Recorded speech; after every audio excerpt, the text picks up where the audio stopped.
Ok, draugi, esmu ieradies, esmu jau uzsetojis savu kempu.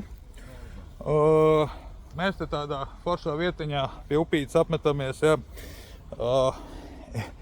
Īstenībā mums pat ir labāk nekā tiem, kas maksā par savējo kempu, jo mums ir tiešā piekļuva pie upes. Pārējais viss ir, nav viņiem vienkārši, nav, jā. Un mēs upītē varam nomazgāties, telefons uzlādēt, mēs arī paši varam. Viss ir tā kā, paigi forši. Parādīšu. Jā, te ir pārējie letiņi apmetušies. Tā. Jā, te ir man telts zem koka.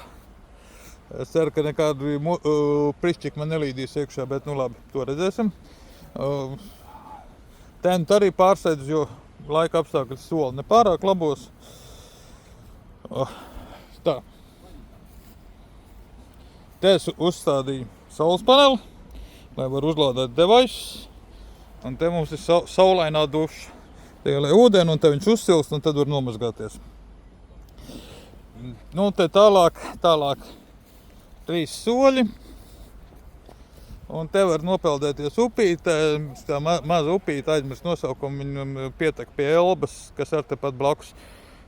Bet Elba šeit ir šaura. Apmēram tā kā Ciecera pie ietekas vantā, apmēram tāda šeit ir Elba, jā. Un, kaut gan viņi skaitās viena no lielākajām, jā, bet tas ir pašā Leiticē. Jā, bišķiņ laikam nātris būs jāizpļauj. Citādi viss baigi forši.